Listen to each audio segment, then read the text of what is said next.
الحمد لله وكفى والصلاة والسلام على سيدنا المصطفى. قال الله تعالى في كتابه المجيد وفرقانه الحميد بعد أعوذ بالله من الشيطان الرجيم بسم الله الرحمن الرحيم. وكذلك بعثناهم ليتساءلوا بينهم قال قائل منهم كم لبثتم قالوا لبثنا يوما أو بعض يوم قالوا ربكم أعلم بما لبثتم فبعثوا أحدكم بورقكم هذه إلى المدينة فلينظر أيها أزكى طعاما فليأتكم برزق منه وليتلطف ولا يشعرن بكم أحدا. صدق الله العظيم. So we continue exploring the 19th verse out of the 110 verses of Surah Al-Kahf. We had talked about how Allah subhanahu wa ta'ala was in charge of the preservation of these young men and how Allah subhanahu wa ta'ala took the responsibility of their protection. Where an onlooker would think, oh, they were awake, but they were in sound, deep sleep. وَتَحْسَبُهُمْ أَيْقَاظًا وَهُمْ رُقُودٌ إشارة إلى أنهم مع الخلق بأبدانهم ومع الحق بأرواحهم. Imam Qurtubi makes mention of this. إشارة إلى أنهم مع الخلق بأبدانهم ومع الحق بأرواحهم. That it is an indicator that despite physically their bodies being there with humankind, with humanity, their bodies are present, but mentally, spiritually, they were on another level. They were with their Lord. They were with their truth in terms of mental, in terms of spiritual, in terms of their souls. So often at time you have a student, he's in the classroom. Now his body is there, physically he's present, mentally absent. He's thinking about this, he's thinking about that. إشارة إلى أنهم مع الخلق بأبدانهم ومع الحق بأرواحهم. But despite their bodies being present there, mentally, spiritually, they were elsewhere. And we were speaking about how after Allah subhanahu wa ta'ala had brought them back, كما أنمناهم بعثناهم, after they put them to sleep, and Allah subhanahu wa ta'ala revived them and resurrected them so that they could have that mutual discussion between the two. And they said, how long did we sleep? How long did we sleep? And they said, we slept a day or maybe a part of a day. And they trivialize the duration of their sleep and they minimize the amount of sleep. Why? And we said, استقلوا أيام الوصال وهكذا أشاق الجمال. I mean, these words were just so amazing, provoking. They trivialized the amount of sleep. Why? Because these were moments in the close proximity with their beloved.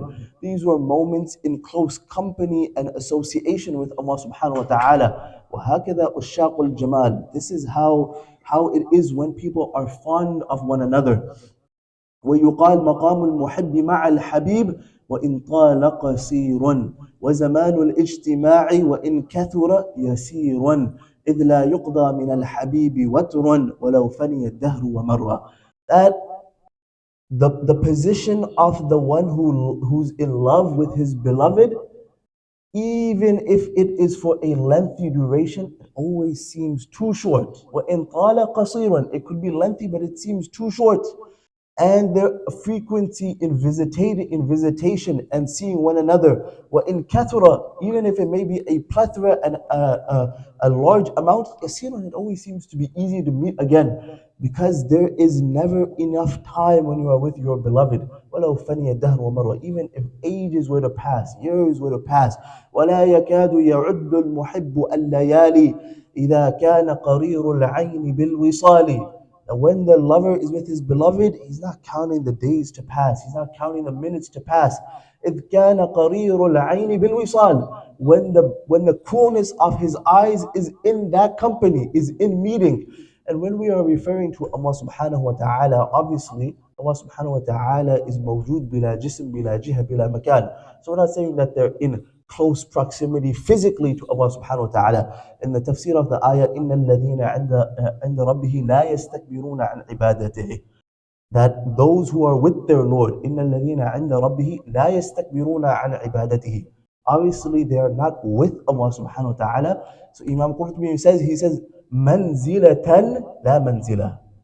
That in position, in rank, in stature, they are with Allah subhanahu wa ta'ala. Manzilatan, la manzila, not in actual place. In stature, position with Allah subhanahu wa ta'ala, not in actual place. So we continue exploring this ayah. So we had said that when they were brought back, when they raised and they asked each other, how long did we sleep? قالوا لبثنا يوما أو بعد قالوا ربكم أعلم بما لبثتم. Your Lord knows best how long we sleep, how long we slept. فبعثوا, and we said fa came for تعقيم مع الوصل, and ثم comes for تعقيم مع الفصل, to show a separation and a not separation, which indicated to us ترك التفتيش لغير الضروري, that nobody cares how long we sleep. فَأْتُوا بِمَا هُوَ الضَّرُورِيُّ. Right now, what's important is we need food. So forget discussing this, go and bring the food. فَبَعَثُوا أَحَدَكُمْ. So they dispatched, they sent, they delegated a person. And in this we saw the permissibility of partnership, of association, of delegation. That all this money belongs to us, but we assign it to one person. And Imam Qurtubi also makes mention of the permissibility or the importance, you could say, that when a person is traveling, he's leaving home, make sure he keeps some money with him. He has his wallet, his basic necessities. They say it was one of the sayings of our pious predecessors. He said that لولا هذه الدنانير لتمندل بنا هؤلاء. لولا هذه الدنانير لتمندل بنا هؤلاء. That for the scholars, for those people who are engrossed in deen, he says, if it was not for these coins that we had, this financial independency, أتمنى بنا هؤلاء. Mindil in Arabic refers to your maybe your tissue or your Kleenex or your handkerchief or something you use and you discard. He said, if it wasn't for our financial independency, these people they would have used us and just discarded us. لَتَمَنْدَلَ بِنَا هَؤُلَاء. And this is why in Bayanul Quran you will find that in this ayah he also makes the point and he brings out the reference that these were the friends of Allah subhanahu wa ta'ala. These were the close companions of Allah subhanahu wa ta'ala. And it is not befitting of the close ones to Allah subhanahu wa ta'ala that then they go and beg and ask. لا يسألون الناس إلحافا. They do not يحسبهم الجاهل أغنياء من التعفف.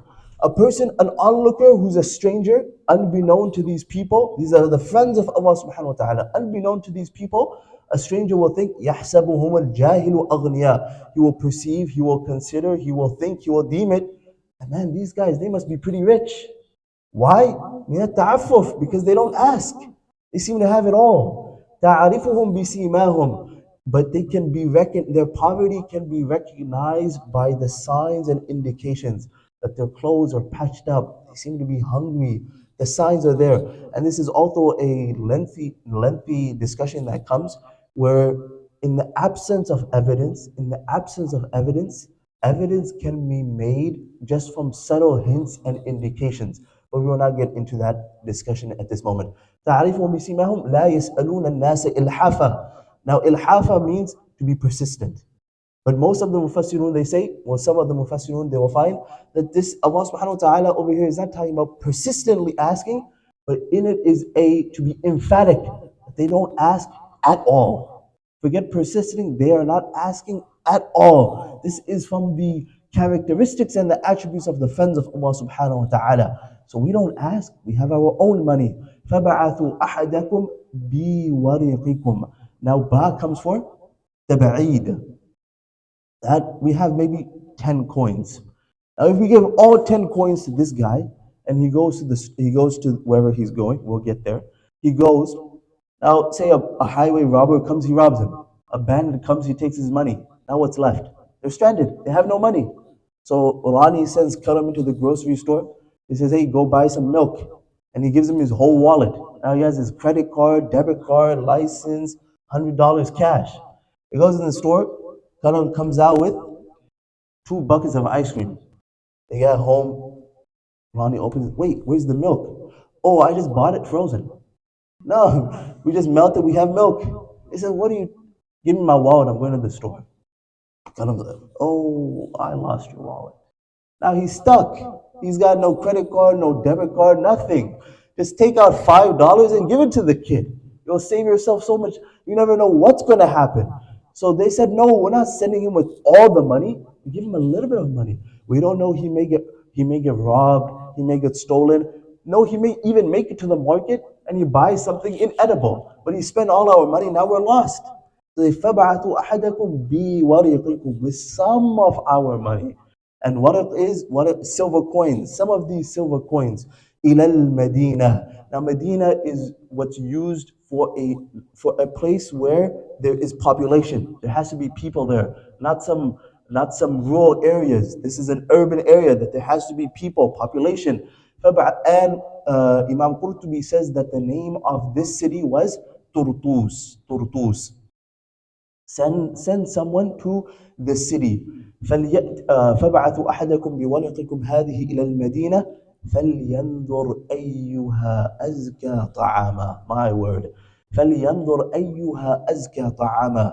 And this person, he should be watchful, he should be vigilant, he should be careful that the food that he buys is halal and pure. Make sure that when he goes, the food that he brings is halal and pure. Often at time it happens, we're in travel, we've gone to a different country, a different state, long, tired journey, we get there. The guy's like, you know what? I know of this one restaurant, I've heard it's halal. I've heard it. But like, you know what? We're so hungry. You heard it. That's good enough for me. Let's eat. No, these were the friends of Allah subhanahu wa ta'ala. They went to sleep with the concern of what? That how do we protect the ahkam of Allah? And they woke up 309 years later, and what was the first thing on their mind? We protect the ahkam of Allah. They did not bend that, oh, we're hungry, okay, just get whatever. So at that time, idol worship was prevalent. So they were slaughtering animals on the name of their idols. They said, no, make sure that you're slaughtering the meat, it's halal. In the ayah, يا أيها الذين in Surah Mujadila, يا أيها الذين آمنوا إذا ناجيتم الرسول فقدموا بين يدي نجواكم صدقة. Ali radiallahu anhu came to the Prophet sallallahu alaihi wasallam. He says, ماذا أصنع لنجاة نفسي? Muhammad sallallahu alaihi wasallam, what do I do for the preservation of my, for the salvation of myself? What do I do for the salvation of my soul? Prophet sallallahu alaihi wasallam told him, كل حلالا وقل صدقا. كل حلالا وقل صدقا. He said, make sure what you eat is halal and make sure what you say is the absolute truth. Make sure what you eat. Sa'ad radiallahu anhu, Prophet sallallahu alaihi wasallam said, أطب مطعمك تكون مستجاب الدعوة. That, oh Sa'ad, be careful, be vigilant, make sure what you consume is halal, and you will be from the one who, when they raise their hands, Allah subhanahu wa ta'ala doesn't turn their hands away, unrejected, unanswered. Your du'as, your supplications come true. أطب مطعمك تكون مستجاب. You have to be vigilant, you have to be careful. What are we consuming? And now azka, Allah subhanahu wa ta'ala could have just used the word halal. But he didn't use the word halal. He used azka on ism al-tafdeel. So you say Allahu Akbar. Allah is the greatest. There's nothing greater than Allah. Nothing purer than this food. Yes, it's halal, but also it's nourishing. It has good nutrition. We're not just eating some junk. The believer, you have to take care of your body. We're not just eating any junk. We want pure, whole, nutritious food. And you know, Rani had told me that whatever happens, stop using me as an example. So I want to use him as an example, but we're going to refrain. But if you've been to Rani's house and you go in his backyard, you will know what I want to refer to. Because that, as he has a whole garden growing out there. How more nutritious does it get? He's growing his own lettuce, tomatoes, everything. Subhanallah, ayyuha azka ta'ama. And go and bring food that's pure. So then, فَلْيَأْتِكُمْ بِرِزْقٍ مِّنْهُ, and let us enjoy from that. Now, وَلْيَتَلَطَّفْ. And he should be kind, he should be cordial, he should be under watch. And most of the Mufassirun say that this is in regards to husnul khuluq, that when he is in interaction with the buyer, the seller, whichever people, he needs to have good character, he needs to have good conduct. This is how a believer conducts himself, with proper etiquette, proper manners and morals. Prophet ﷺ said, رحم الله رجلا سمحا إذا اشترى وإذا باع وإذا اقتضى. That Allah subhanahu wa ta'ala has mercy on that person who is lenient, he is kind, he is tolerant, he is soft-spoken when he buys, when he sells, وَإِذَا اقْتَضَى, and when he has to demand his right back. So it's the hardest conversation you could have is with someone who owes you money. Now you want that money back. رحم الله رجلا سمحا. He has leniency at the time when he's asking for his money back.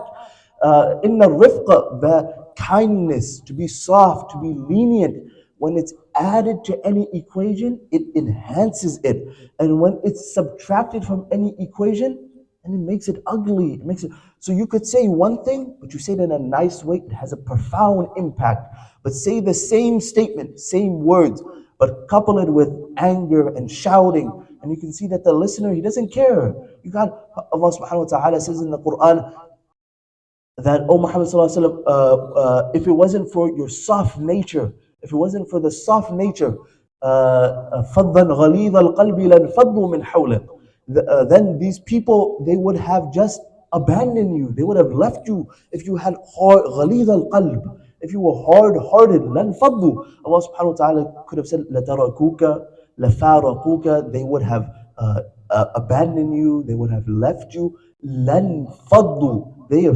fleeing. They're running away. If you were hard-hearted, it was because you are soft in nature. You talk to them in a nice way. Deal with them in a nice way. Now, from one aspect, وَلْيَتَلَطَّفْ is the middle of the Quran, the middle of the Quran, the heart of the Quran. Now, does it not display a profound message that in the middle of the Quran, the word that was chosen was be soft, to be kind, to be cordial? That is what the deen is based on. That the believer is not a person who, Rasulullah sallallahu alaihi wasallam, when Abu Musa al-Ash'ari radiallahu anhu was leaving, he told him, Bashira yassira wa la tu'assira wa bashira wa la tunaffira. That, oh Abu Musa al-Ash'ari, yassira wala, be easy, be easy. Do not make things difficult. Don't make things difficult. Obviously, in the parameters and the legislation and the restriction of the Sharia. You do not just, oh, Yusuf woke up tomorrow, he's tired. Forget Fajr, man. I'm going back to sleep. This is too difficult. No, no. I heard that someone came into the to make wudu not too long ago, and he saw that one of the brothers was just making wudu, and he was just wiping on his sleeve. He just went like that, just wipe. He said, "Oh, I didn't know this was allowed. He said, if you can wipe on your socks, you can wipe on your sleeves, man. The deen's easy." Oh, okay. Yes, Sirah, but no, in the parameters of deen, yeah, make matters easy. Don't be difficult. Yes, Sirah, wa la tu'assir. The Prophet ﷺ said that, هو اجتبا الله سبحانه وتعالى هو اجتباكم وما جعل عليكم في الدين من حرج. Allah subhanahu wa ta'ala chose you, and He did not make deen a complex, difficult matter. It's easy. It's easy. So, وَلْيَطَلَطَّفْ, be easy, be cordial, be nice, be respectful with the people, and do not let them come to know about your whereabouts. Do not let them figure out who you are. Do not let them recognize you. Do not let them come to become aware. Don't let that happen. We continue in the 20th verse. إِنَّهُمْ إِيَظْهَرُوا عَلَيْكُمْ. Verily them, إِنَّهُمْ, if they, when, or if, يَظْهَرُوا, become aware, become evident, it becomes known to them about your whereabouts, about who you are, the condition. يَرْجُمُوكُمْ أَوْ يُعِيدُوكُمْ. Rajama yarjumu, to stone. They will either stone you. Now this could either be taken, as some of the mufassirs say, literally, where it was their practice at that time, that if someone abandoned their religion, the punishment was stoning. Or it could be a figurative, يَقْتُلُوكُمْ, they will kill you. إِنَّهُمْ إِيَظْهَرُوا عَلَيْكُمْ يَرْجُمُوكُمْ. Either they're going to stone you literally, or they will kill you. أَوْ يُعِيدُوكُمْ, or they will return you to their religion. They will return you to their religion. And if that is the case, لَن تُفْلِحُوا إِذًا أَبَدًا. You will never achieve salvation, never achieve success there.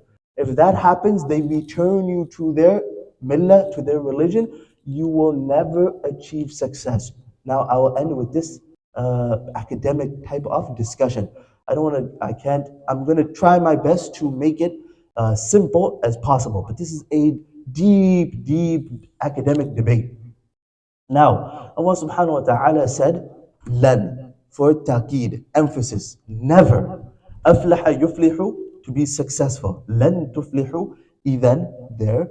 أبدا, like, oh, never. It's never going to happen. You will never ever achieve success. لن تفلحوا إذن أبدا. Never ever achieve success. But Allah subhanahu wa ta'ala also said in the Quran, إلا من أكره وقلبه مطمئن بالإيمان ولكن من شرح بالكفر صدرا فعليهم غضب من الله. And the ayah continues, إلا من أكره, that person who's put under sword and he's been threatened by a person who has the muscle and the clout to execute on that threat. It's not just a baseless bluff. He has the muscle and the clout to execute on that threat. إلا من أكره وقلبه مطمئن بالإيمان, except for the person who's being forced. While he's being forced, his heart is still enrooted, indebted, and firm in Iman. That person is excused. إلا من أكره وقلبه مطمئن بالإيمان. So he can announce association or whatever other religion with his tongue, so long as his heart is filled with iman. And the threat is life threatening or organ threatening. Life threatening, organ threatening.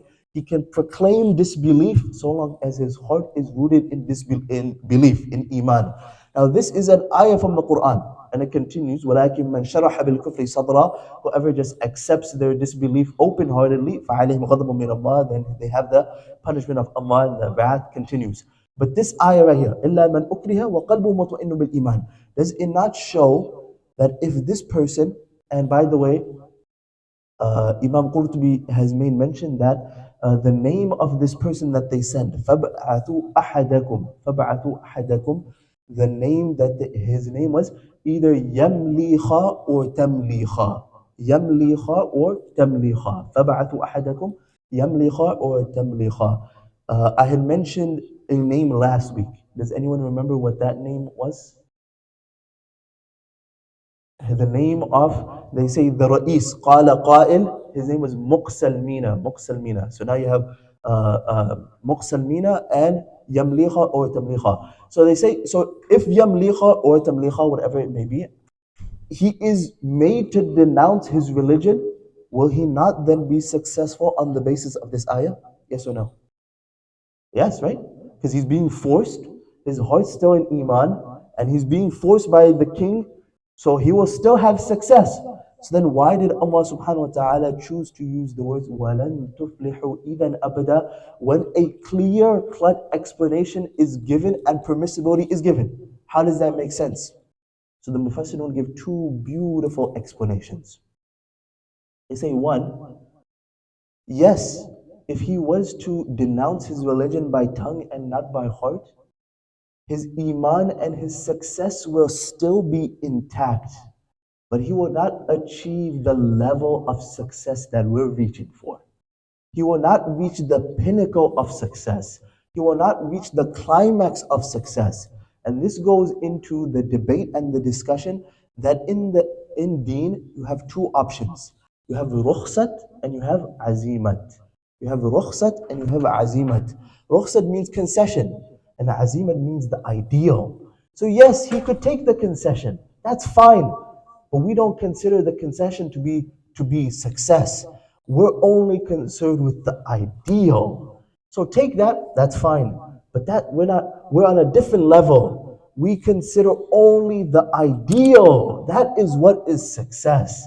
So rukhsat versus azimat. And the second explanation that they give is that today you will say you would proclaim your disbelief with your tongue and your heart is in iman. But over time shaitan will come to you and he'll tell you, oh, you know what, you proclaimed it with your tongue today, tomorrow just go to their temple so they believe it. The day after he'll say, you know what, now you're at the temple, just worship the idol so they believe it. And over time his plan and his plot is so dangerous and the slope is so slippery that you started here just proclaiming it by tongue, and after some time you will be deep embedded in disbelief. So why not save yourself the trouble and just stop it from the very beginning? Now, Surah Al-Kahf is the surah that I said, if you come into contact with Dajjal, the Prophet ﷺ said, فَلْيَقْرَأْ عَلَيْهِ فَوَاتِحَ سُورَةَ الْكَهْفِ. Then read upon him with the beginning of Surah Al-Kahf. Why? Why would you read Surah Al-Kahf? Look at this ayah, look at these signs, look at what's happening here. Dajjal will come to a person and he'll tell him, oh, you have this option and you have this option. And this option will look like water, but it'll actually be fire. And this one will look like fire, but it will actually be water. So I give him two options. Now, if we're too weak in our iman, we are too weak in the protecting of our iman, then we're going to obviously pick, oh, you know what, that looks like water, let's go with the water. He says, oh, denounce your religion, we're going to denounce our religion. Oh, do this, we do that. Oh, do this, we do that. This surah shows us that these people were standing on the principles. The believer stands on his. There's no we bend the line here, we toe the line there, we make it how we want here. No, it's clear cut. So when Dajjal comes and he presents these options, and you're going through this fitan and you're going through this trial, you know where the boundaries are. You know where the boundaries are. In a time, in a time where people are trying to forget, there was a few years ago, the problem we used to face was Islamophobia. The people hated Islam, they hated. Today we are suffering in a society where they just hate religion. Forget Islam, they hate religion as a whole. That this thing is backwards. And I say that today our people have become too engrossed in profit and they left the prophets. They became too engrossed in profit, Profit, and they forgot the prophets, Prophets. The Muslim has to be founded on his principles and his roots. We ask Allah subhanahu wa ta'ala that He gives us understanding and tawfiq, and He makes us from those people who are strict in preserving their deen.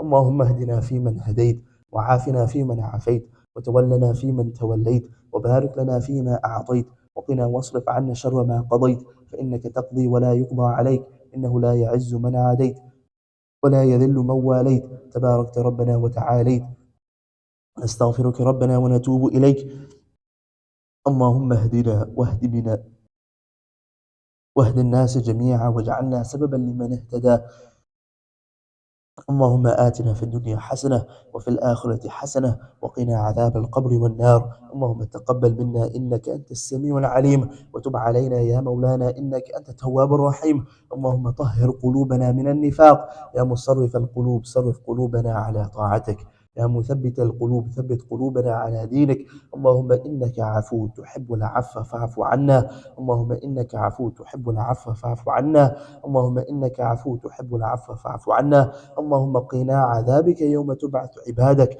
اللهم اغفر لنا وارحمنا واجعلنا من عبادك الصالحين ولا تجعلنا مع القوم الظالمين آمين يا رب العالمين.